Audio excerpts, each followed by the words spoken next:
permet aussi d'attirer votre attention sur deux documents qui viennent de paraître de la part de l'abbé Vigano. Ne se décourage pas, qui n'abandonne pas, bien au contraire, doit nous donner une grande confiance, une grande joie. Le fait qu'il est intervenu le dimanche du Christ-Roi, à la fois sur le plan religieux, avec une conférence d'1 heure, que vous trouvez sur YouTube, malheureusement en anglais pour l'instant, et avec une lettre au président Trump sur le complot mondial qu'il a dénoncé. Évidemment, le plus important étant sa conférence sur la question de la situation actuelle dans l'Église. Alors pour comprendre ce prélat, il faut connaître le langage de Rome. Et le langage de Rome, il y a encore un langage plus spécifique qui est le langage des diplomates. Et nous avons affaire à un diplomate romain. Vous voyez, nous qui nous plaignons souvent de ne pas comprendre les dames et les jeunes filles, les dames et les jeunes filles sont très simples à comprendre par rapport à un diplomate romain. Donc le langage féminin est un langage indirect, où il faut se creuser les méninges pour essayer de comprendre ce qu'elles disent. Mais alors, un prélat romain qui est diplomate, c'est encore plus difficile, parce qu'il ne dit pas les choses.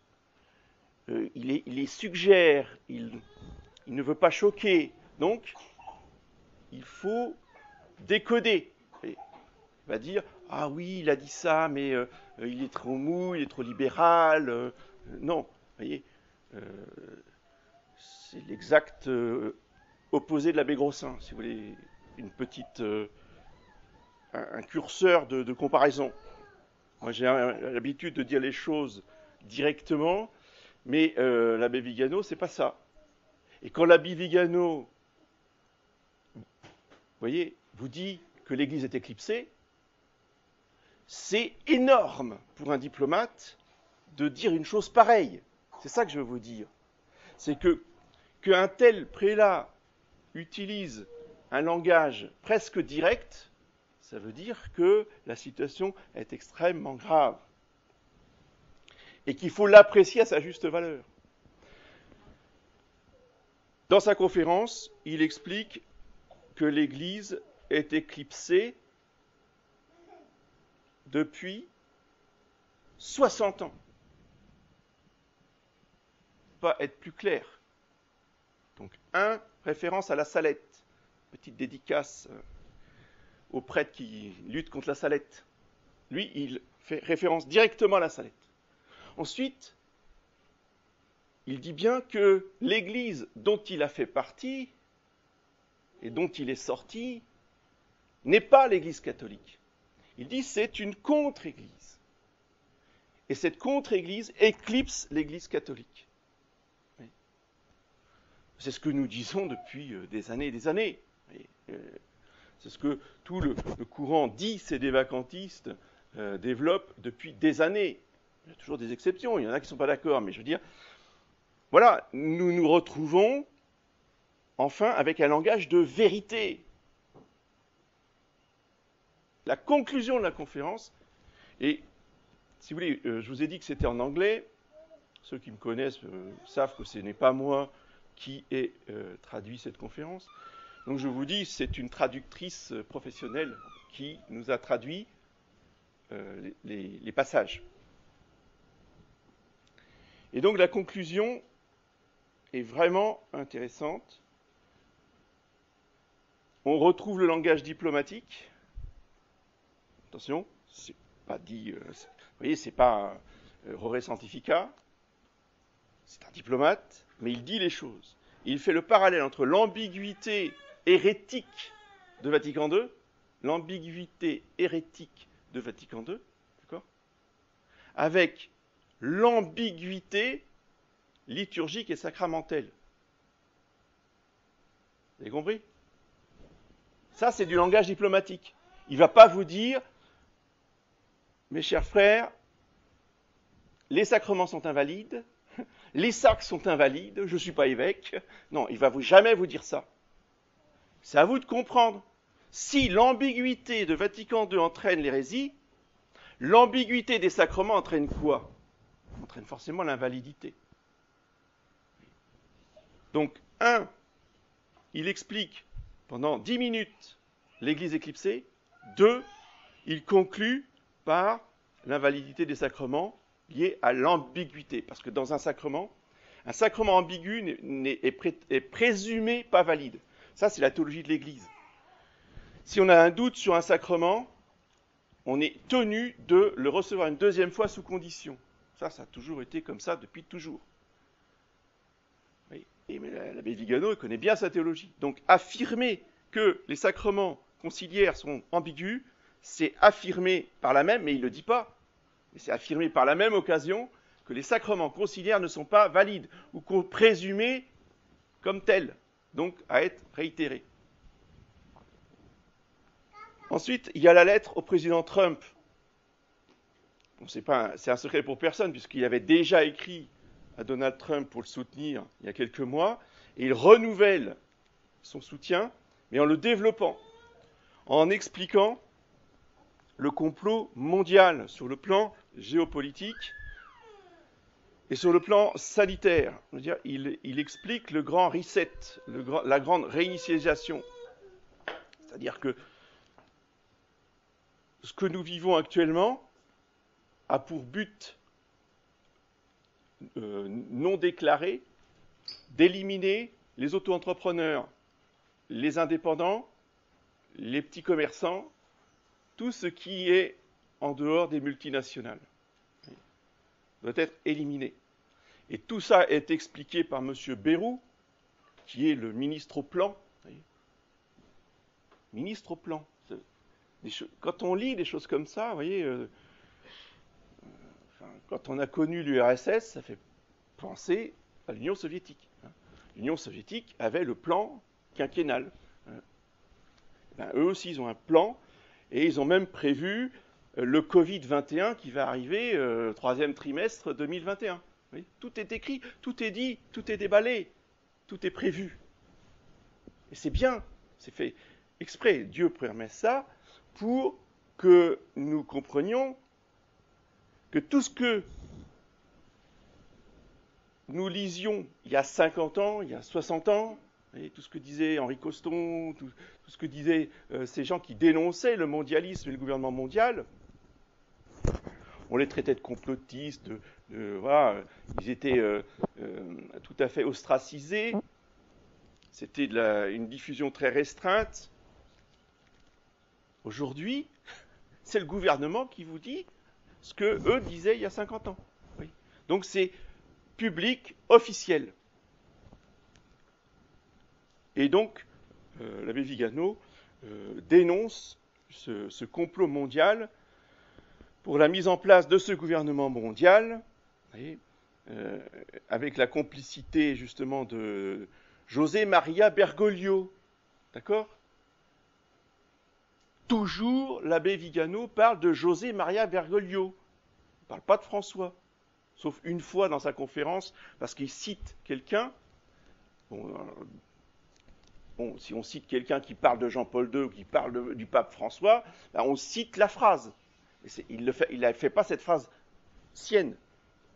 Quand il parle du personnage, il parle toujours de José Maria Bergoglio. Pour vous dire aussi que tout est sous contrôle du côté de Donald Trump, je vous ai dit souvent de vous renseigner, de vous informer, pour bien comprendre ce qui se passe, et qu'il n'y a absolument rien qui ne soit sous contrôle et qui ait été prévu d'avance. Et en particulier le grand reset en question, c'est-à-dire l'annulation de la dette, la remise à zéro, avec la mise en place d'une monnaie mondiale. Tout ça a été anticipé dès le mois de juillet, début juillet, puisque Donald Trump a nationalisé la Réserve fédérale et il a signé un décret pour faire un nouveau dollar basé sur l'or, et tout ça va sortir dans les prochaines semaines après les élections. Donc la riposte est déjà en place, et les autres savent très bien qu'ils ont perdu. Donc il n'y a pas de panique à avoir, il n'y a pas de peur irrationnelle à avoir, mais une totale confiance en Dieu qui a prévu, si vous voulez, la réponse à ce complot mondial qui est en train de s'écrouler sous nos yeux. Ça ne veut pas dire qu'il n'y aura pas des épreuves très dures. On ne va pas dire que tout va se passer en douceur. Ce que je veux dire, c'est que, eh bien, nous allons vers la lumière du soleil de l'Église, parce que l'éclipse est en train de partir. Un langage aussi véridique, aussi fort sur le plan géopolitique et sur le plan religieux, on ne l'a pas entendu depuis 19e siècle ou 18e siècle, vous voyez. Même Pie XII ne parlait pas comme ça. Pie XII appelait de tous ses voeux la création de l'ONU. Il ne faut pas l'oublier, ça. Donc, l'abbé Vigano est en train de détruire, si vous voulez, tout ce projet qu'il appelle de l'Église profonde, c'est-à-dire de ces francs-maçons qui étaient dans l'Église, qui étaient dans le Vatican, qui étaient tout autour de Pie XII. Pie XII lui-même disait « Mon autorité s'arrête à la porte de mon bureau ». Pourquoi ? Parce qu'après la porte de mon bureau, il y a l'Église profonde. Et là, nous voyons quelqu'un du Vatican qui nous diffuse la vérité intégrale, pure, 100% catholique, dans la ligne de la tradition. Eh bien, réjouissons-nous et fixons notre regard, notre attention sur cette lumière qui revient. Voyez, et non pas sur les ténèbres qui sont à côté encore. C'est très important. Au nom du Père et du Fils et du Saint-Esprit, ainsi soit-il. Mes bien chers frères, la fête de la Toussaint nous ramène à l'essentiel, nous ramène à la méditation du but final de notre vie qui est le bonheur. Nous rappelle ce que c'est que le bonheur, que la religion catholique, c'est la religion du bonheur. Et ce bonheur n'est rien d'autre que le royaume de Dieu.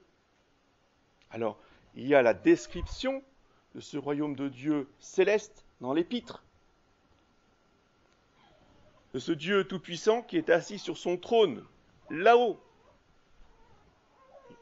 Là-haut, ça veut dire quoi, là-haut ? Ça veut dire là-haut. Ça ne veut pas dire partout. Ça veut dire, oui, mais Dieu est partout. Oui, Dieu est partout. Mais le trône de Dieu n'est pas partout. Le trône de Dieu, il est là-haut. Alors, ça veut dire quoi, là-haut ? Qu'est-ce qu'il y a là-haut ? Déjà, il y a la Lune, il y a les planètes, il y a le Soleil, après il y a les étoiles. D'accord ? C'est ce que saint Paul appelle le deuxième ciel. Le premier ciel, c'est l'atmosphère terrestre. Et les scientifiques nous disent qui est contenu dans la ceinture de Van Allen, parce que c'est le nom du savant qui a trouvé cela, qu'il y a une enveloppe autour de la Terre, et qui contient justement notre atmosphère.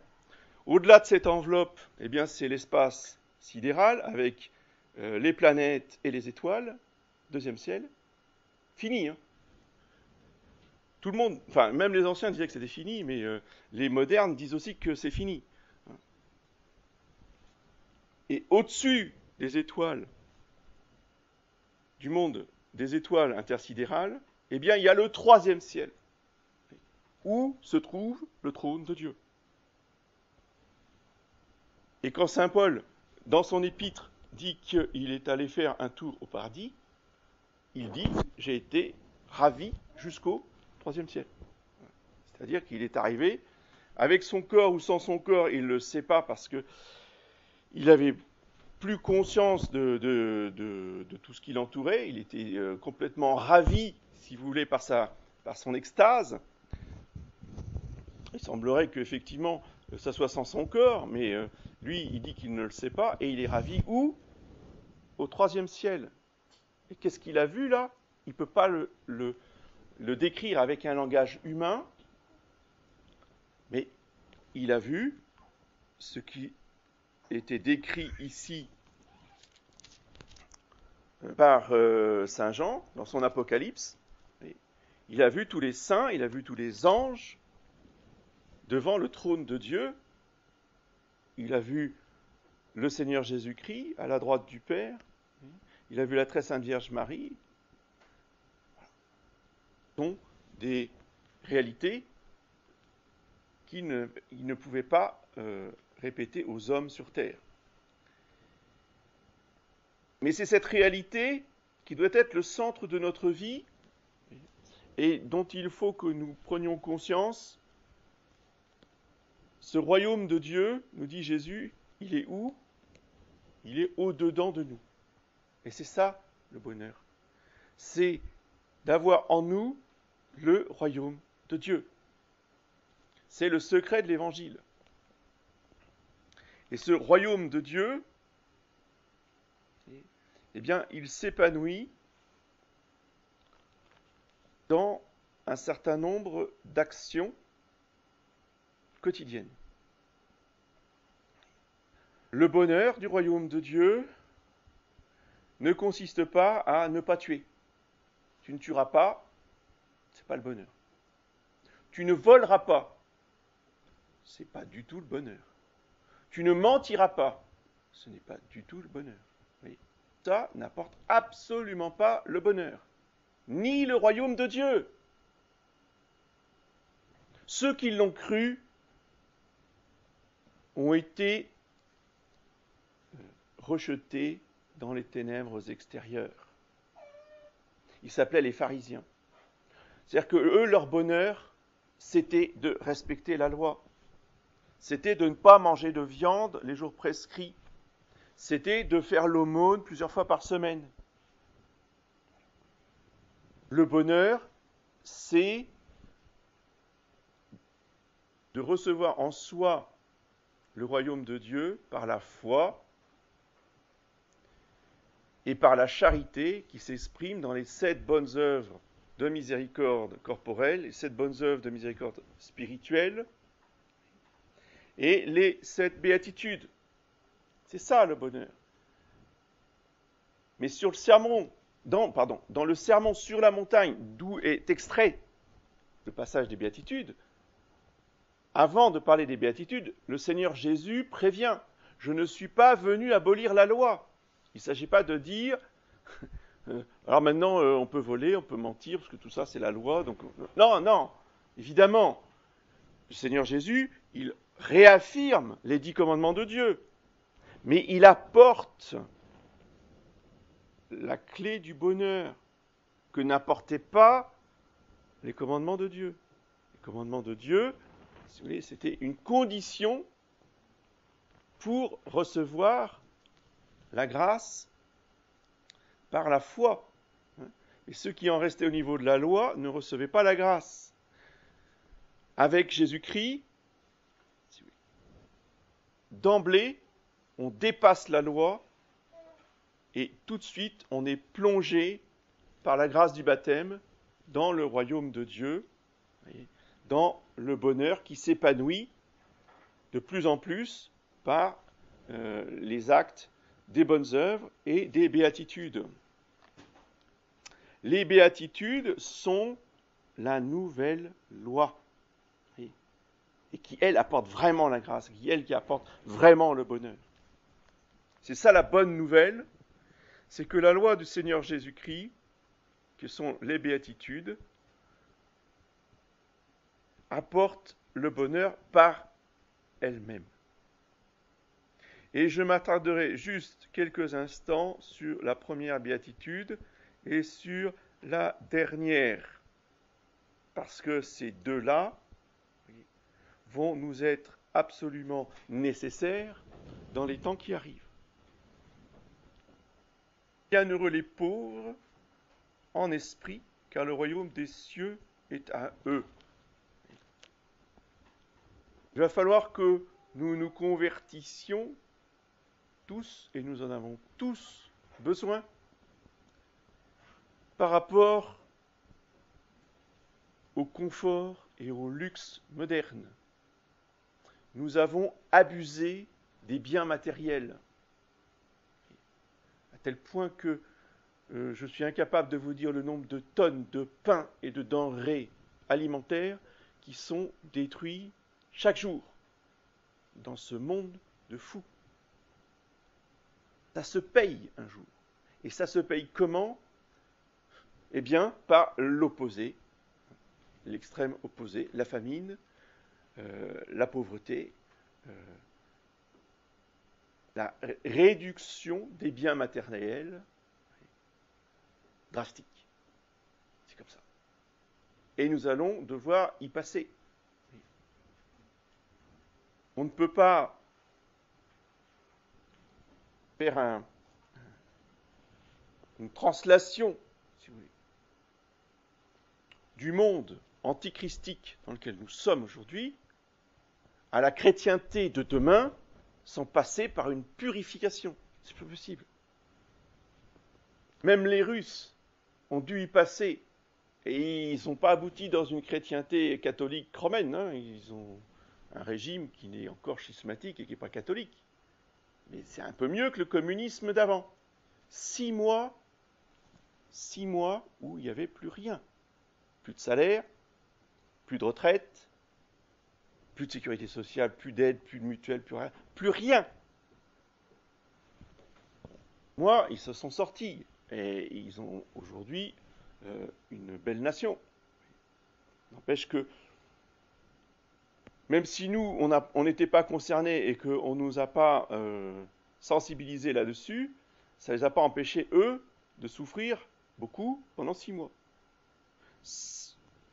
Nous, on sera forcément obligés de passer par un certain nombre de mois, je ne sais pas combien, mais où ça va être très dur. Et c'est maintenant qu'il nous faut demander au Saint-Esprit cette béatitude de la pauvreté, et je vous conseille vivement de méditer à ce propos la vie de Saint François. Il y a une vie de Saint François très facile à lire, très courte, de Monseigneur de Ségur, que je vous recommande, pour demander à Saint François de nous aider à vivre dans la pauvreté comme lui a vécu dans la pauvreté. Parce que il nous donnera justement la méthode. Très souvent, Saint François se retrouvait sans rien à manger.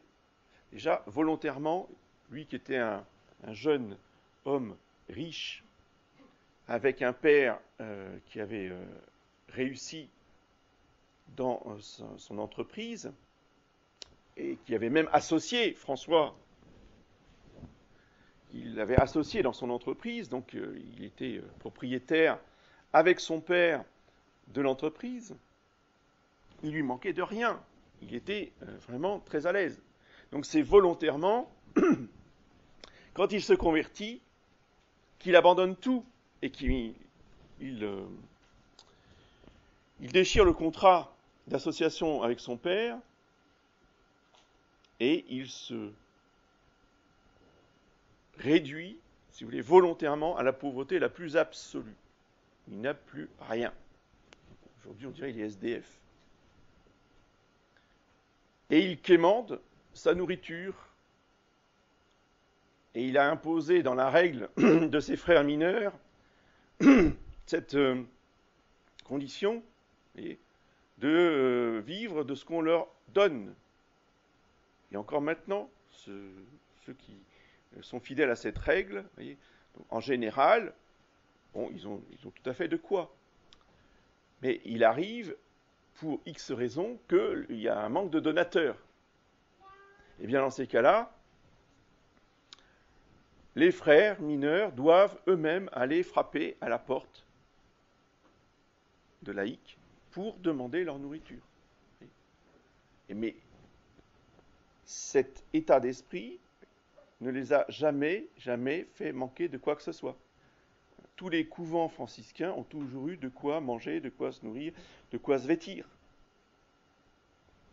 Et c'est cet esprit de confiance en Dieu, dans le dénuement, que nous allons devoir cultiver. Nous ne manquerons jamais de rien. Même si autour de nous, il n'y a plus rien. Il y aura toujours quelque chose pour nous.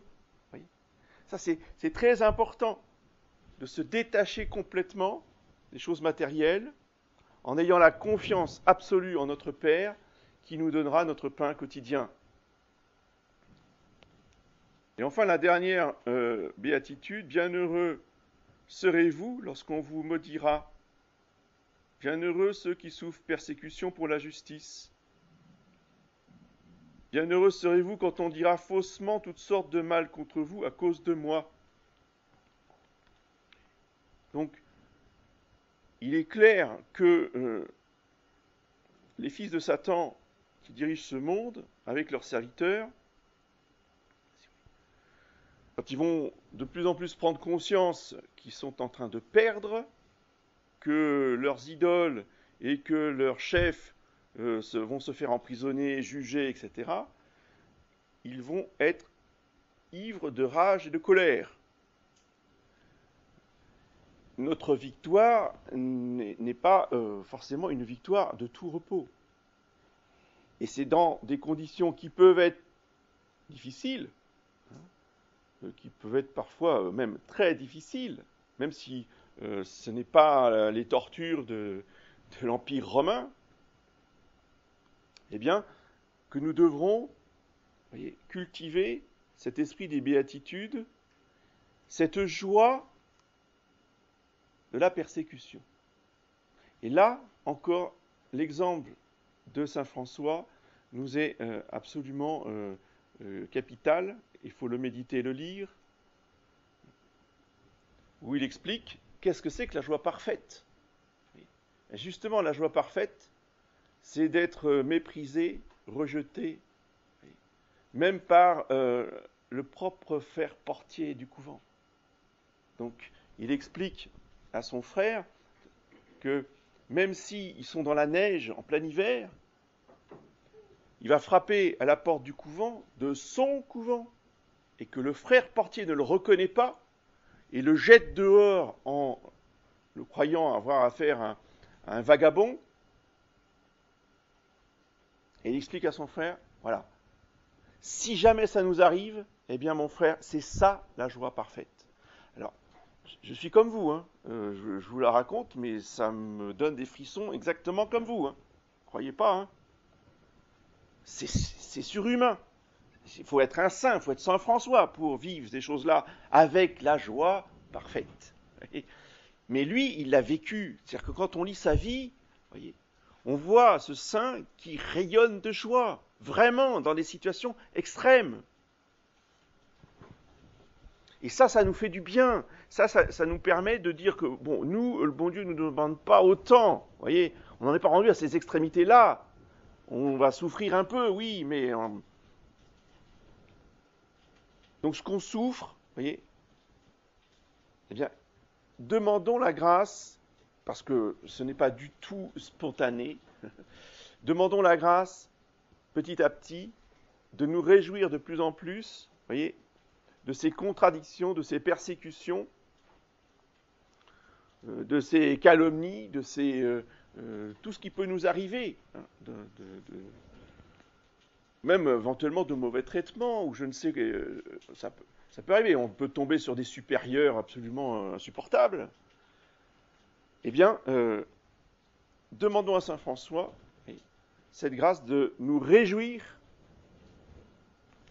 de ces croix que la Providence nous envoie par le biais des hommes ou des circonstances.